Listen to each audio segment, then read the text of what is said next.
Nicole de Hauteclocque, the general's sister who spied and fought on the front lines. October 14th, 1942. 10:15 a.m. The Gare du Nord train station, occupied Paris. The cavernous iron and glass roof traps the freezing autumn air and the suffocating, acidic smell of coal smoke. A long line of civilians inches toward the departure platform. At the checkpoint, men in the dark gray uniforms of the Geheime Staatspolizei, the Gestapo, are systematically tearing apart luggage. They are hunting for couriers. Standing in the middle of this line is 29-year-old Nicole de Hauteclocque. She is dressed impeccably. She wears a tailored wool coat and a sharp hat, projecting the absolute image of Parisian high society.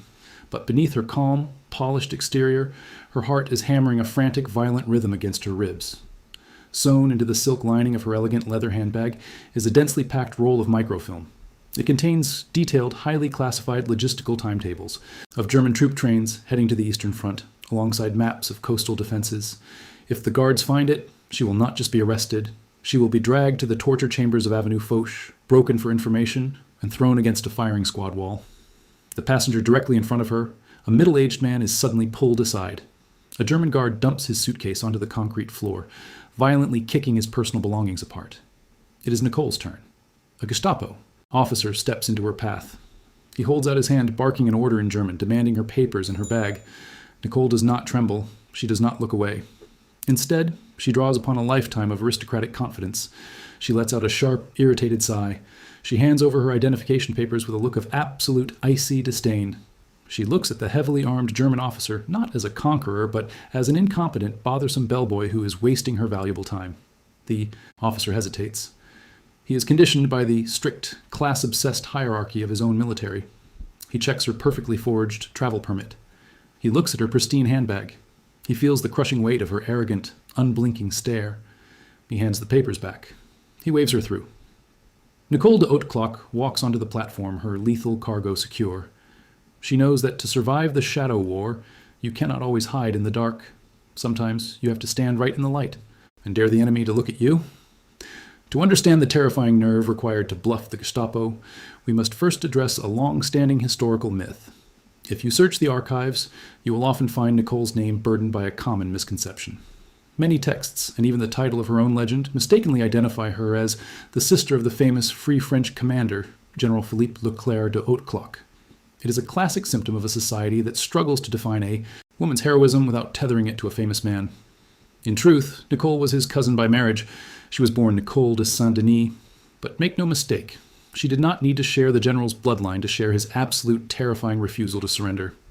Nicole was born on March 10, 1913, in the town of Commercy in northeastern France. Her father was Colonel Ernest de Saint-Denis, a hardened veteran who had survived the apocalyptic meat grinder of the trenches at Verdun during the First World War. She did not grow up playing with dolls. She grew up in military garrisons. She spent her youth in diplomatic circles in Copenhagen and Stockholm, where her father served as a military attaché. She learned discipline, observation, and the cold reality of geopolitics before she was 18. In 1932, she married Pierre de Hauteclocque, a young army officer. They settled in Paris and had a daughter. For a brief moment, it seemed she would live the quiet, comfortable life expected of a high society wife. But in May 1940, the German war machine shattered that illusion. The French Republic collapsed in exactly 6 weeks. The swastika was raised over the Eiffel Tower.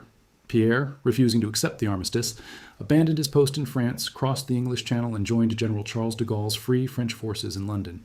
Nicole was left behind in occupied Paris with their young child. The borders were sealed. She could not leave.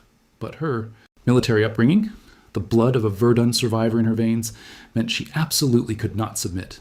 She actively sought out the resistance. She was recruited into the Confrérie Notre Dame, or CND. Created by the legendary intelligence officer Colonel Remy, the CND was arguably the most important and effective espionage network operating in occupied France. They did not just print underground newspapers. They stole blueprints of the German Atlantic Wall. They mapped U-boat pens in Bordeaux. They provided the raw data that allowed Allied bombers to annihilate German targets. Nicole was not given a desk job. She was designated as an Agent P2. In the rigid hierarchy of the Free French intelligence services, Agent P2 was the highest, most dangerous classification.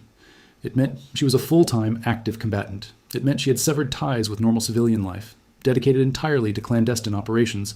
Her life became a ticking clock of paranoia and precision. Her primary camouflage was her gender and her class. The German occupying forces, blinded by their own chauvinism, saw women as either victims or romantic conquests. They rarely suspected a mother pushing a pram in an affluent Parisian neighborhood of mapping out the exact coordinates of an anti-aircraft battery. Nicole weaponized this blindness. She became an elite courier and liaison officer. She transported encrypted messages, illegal radio parts, and vast sums of operational cash across the heavily policed capital.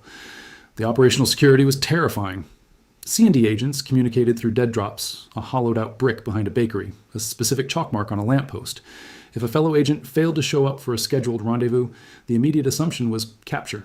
When an agent was captured by the Gestapo, standard protocol dictated that everyone connected to them had exactly 24 hours to abandon their homes and change their identities. The Gestapo's torture methods were so barbaric that the network operated under the grim assumption that anyone would break within a day. Nicole lived with this agonizing reality for years. She harbored compromised radio operators in her apartment, hiding them from the dreaded German goniometer vans that prowled the streets, triangulating illegal radio signals. In late 1943, disaster struck. The C&D network was horribly betrayed from within during an event known as the Castile tragedy. Hundreds of agents were swept up, tortured, and deported to concentration camps. The network was effectively decapitated. Nicole was surrounded by burning bridges. Her friends were vanishing into the night and fog. But she did not run.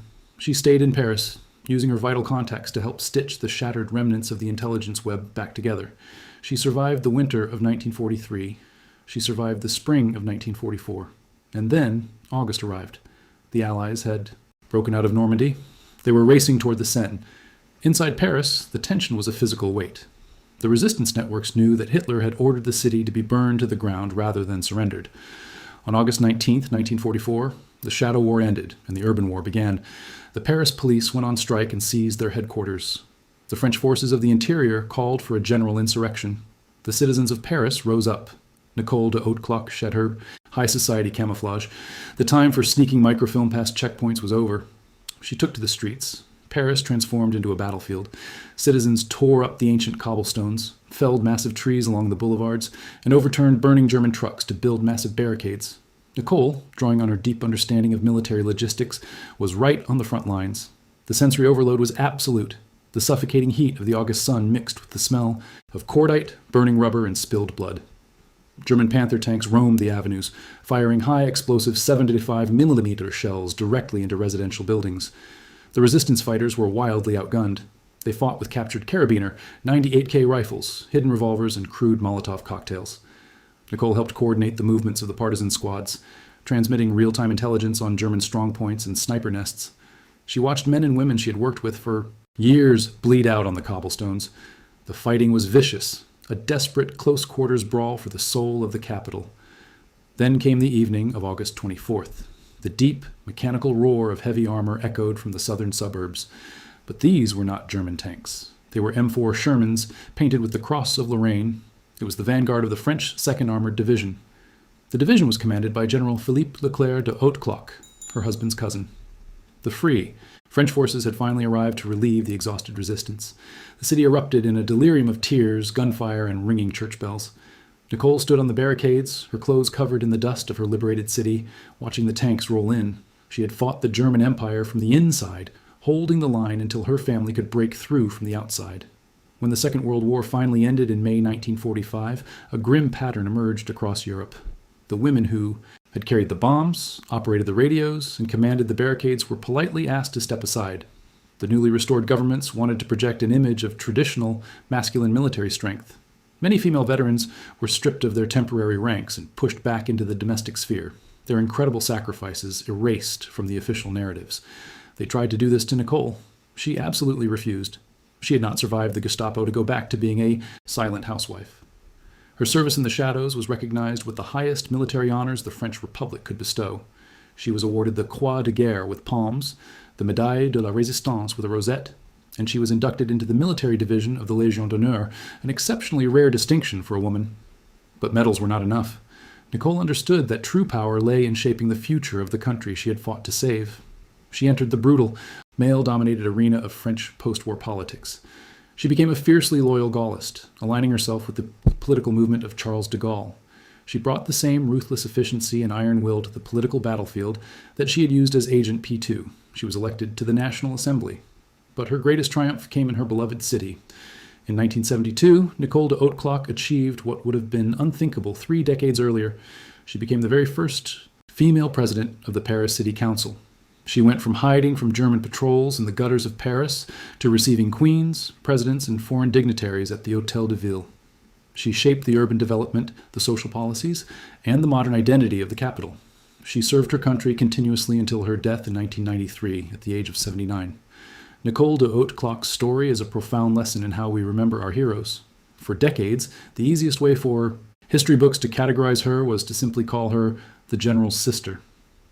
It was a neat, patriarchal label that explained away her extraordinary courage by associating it with a famous man. But Nicole was no one's shadow. She was the daughter of Verdun. She was Agent P2. She was a woman who looked the most terrifying secret police force in human history dead in the eye and did not blink. She risked the firing squad every single day so that the Allies could know exactly where the enemy was hiding. She proves that the most lethal operatives don't always wear camouflage. Sometimes they wear a tailored coat and a perfectly positioned hat, utilizing society's underestimation of women as the ultimate weapon. If Nicole's incredible journey from clandestine spy to political titan moved you today, please consider leaving a like on this video to help us share her true legacy. Subscribe to the channel to uncover more accurate, unfiltered histories of the women who fought from the shadows to change the world. Let us know in the comments which part of her espionage work you found the most intense, and thank you for helping us ensure her real story is never forgotten.